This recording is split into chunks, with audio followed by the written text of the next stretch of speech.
I'm going to tell you about one of my cases.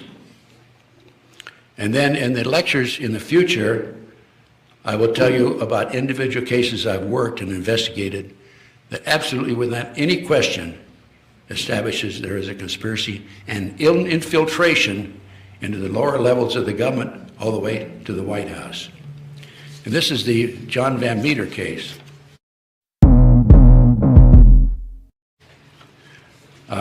On Halloween 2004, John Van Meter, a woodsman from Wisconsin,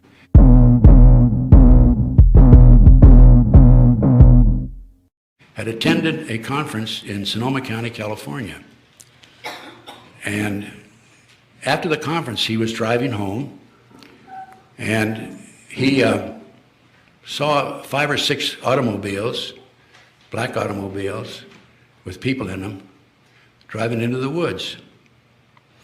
He did a U-turn and came back, and a safe distance from what was taking place, he could see a fire. He could see a girl in the nude tied against a tree, and most of the people there were in the nude. And he said, "This is not right." So somebody shot at him,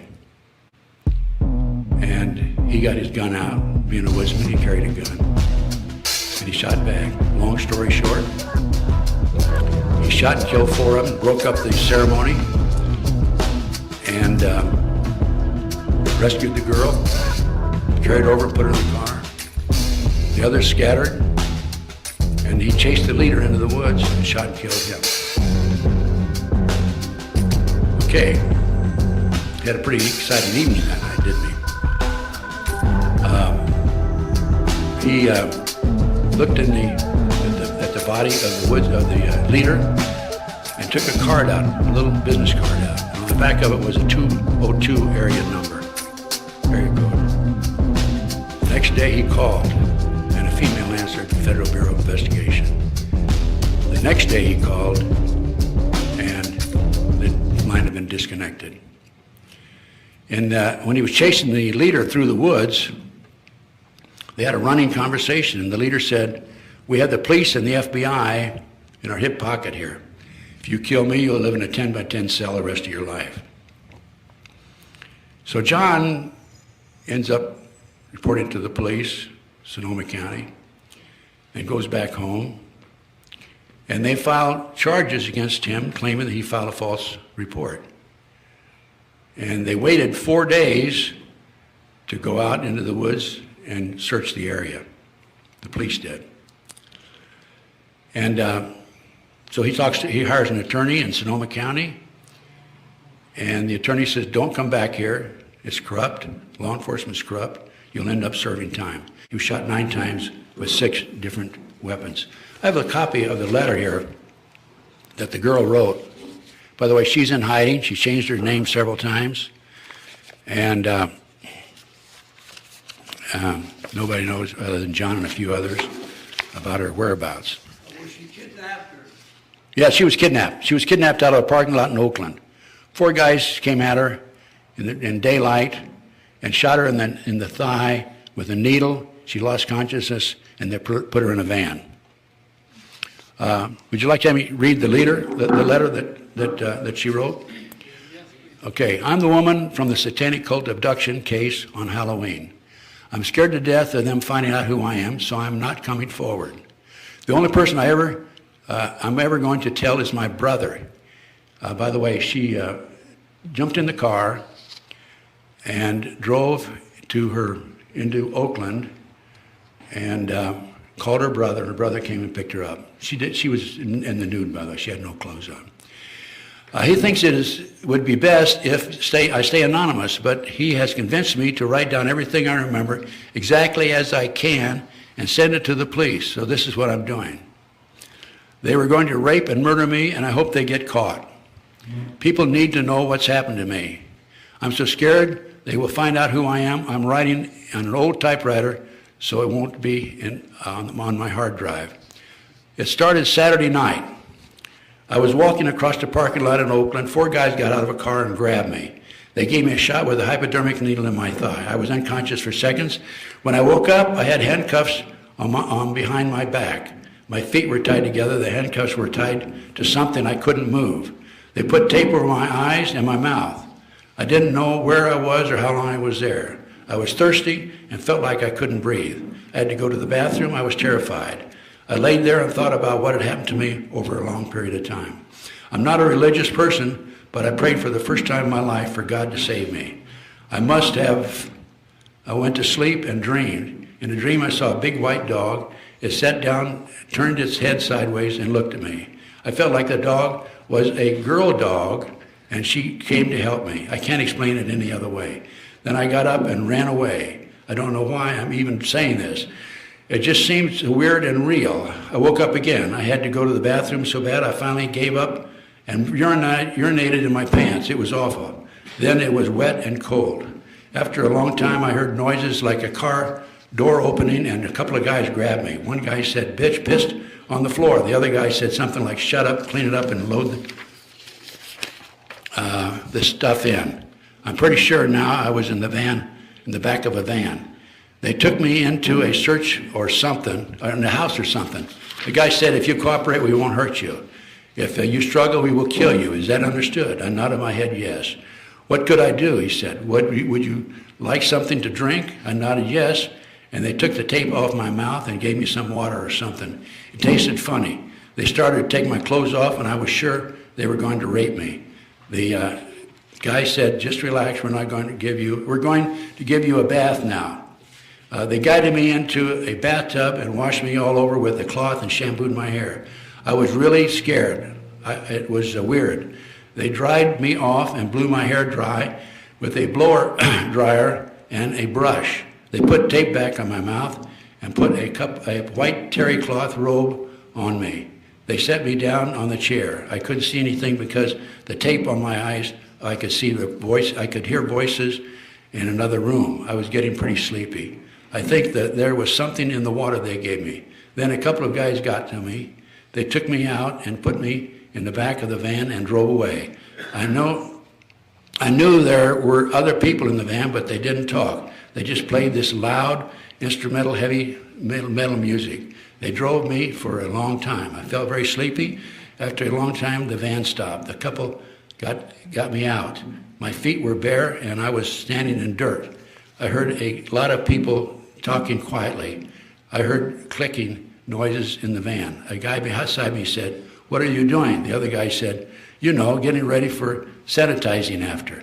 Then the first guy said, "Dude, we haven't had the party yet." I thought it was so weird I remembered it. Then I heard a woman's voice say, "This is the sacrifice." She untied my robe and put her hands on my breasts. She said, how did she test? A guy said, "Perfectly." She put her body next to me. I could feel her. She was naked. She said to my ear, "I'm going to drink your blood." I felt suddenly very sick. I started to collapse. A big guy picked me up and walked with me. Then they set me down and took off the handcuffs. They tied my hands and arms and put a rope around my neck. They took the tape off my eyes. I was in the forest. They had tied me to a tree or something. I was so scared I was shaking. I knew I was going to die. 4 naked women walked to me. One was wearing chains with rings in her nipples, and she had a big knife. She ripped the tape off my mouth and touched my breast with the knife. Then she jabbed at my face repeatedly with the knife. I was terrified. I wanted to kill her, the bitch. They tied the rope open behind me. They touched me. I don't want to be graphic, but they did sexual things to me. They made me have an orgasm. Then they did things to each other and masturbated and had wild orgasms. The bitches. This was the worst, awful woman were doing this to me. I hope they all get terminal disease and rot in hell. Some guys unrolled a big plastic sheet in front of me and made a fire. It was getting dark. A bunch of people gathered in front of me. They were all naked, and they started chanting some weird language. A man came and stood in front of me. He was older than the others, maybe 30. He was over 6 feet tall and a real lean build. His hair was almost black, so was his beard. He had weird eyes. Somebody was behind me and pulled the rope tight on my neck. He had his hands on my breast. I stared at him. He stared at me and never blinked. I couldn't help looking into his eyes. It was like hypnosis. He put me in a trance. It was like staring at a snake. He began to put his penis in me. Then I heard yelling, loud yelling and guns shooting. The snake-eye man jerked away from me and stood looking through the forest towards the noise. Everybody ran to the trees. The snake man poured water on the fire and walked away quietly. Then I heard him say, "Killer." A naked man came forward towards me with a knife. A man came running up with a silver gun and shot him right in the front of me. He was big and tall, old man, and he had a white beard. That's John Van Meter, by the way. That's the one that was tried. And he had a white beard. I heard a loud bang behind me. I saw the shot hit the old man in the side of his stomach and knocked him down. He shot back multiple times while laying down and got up, started cutting the rope in my arms and with the knife. Somebody else shot at us, and the man shot back. Then he said something like, "Hold on, girl, I'll get you loose," or something. I fell down. The man picked me up with his arms around my waist and walked away fast. He shot me his gun twice and yelled very loud, "No more harm will come to this girl." Then he said something about coming straight from God to kill them all. He called them sons of bitches and said he was going to kill them all. I'm pretty sure that's what he said. I think he scared them. Nobody shouted at us anymore. We got in the car and on the road. I think he asked me if I could drive. I said yes. He put me in a car and said something fast things. And he put me in the car and said some fast things to me. All I really heard was "Go home and stay anonymous." I couldn't believe he was going with me. Wasn't going with me.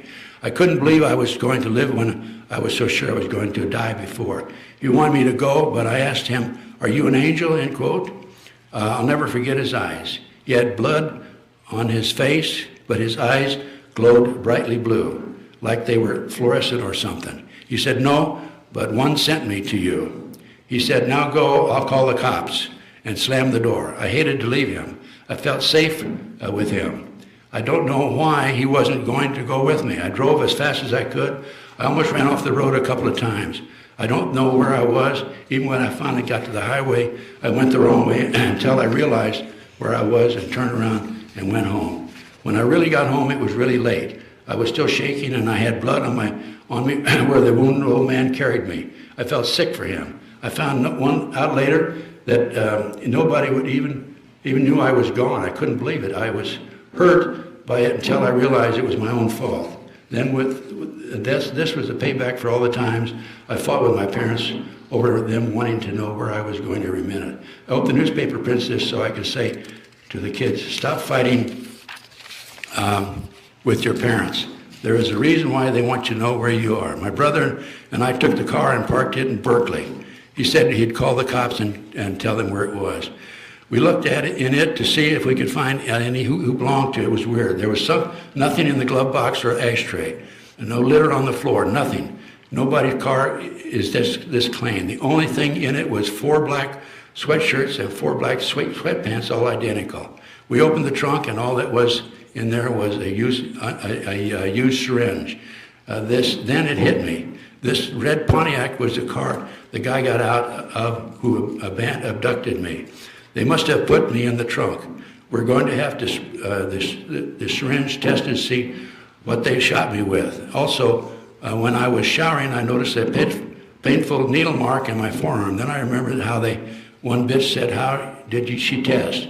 They drew blood from me while I was unconscious to test for what, AIDS? Then I remembered how that guy said exactly perfect, and I wonder if it was something else. They really scared me. I'm really sick and frightened for the man who saved me. I don't have a TV and haven't been calm enough to watch for anybody else, with anybody else. My wonderful brother has been on the run and hadn't heard anything definite either. I learned last night how you can tell a lot about a man who's looking real close into his eyes. The snake man and the old man who saved me were exactly opposite. You can see it in their eyes. What I remember most is the shiny blue eyes of the man who saved me.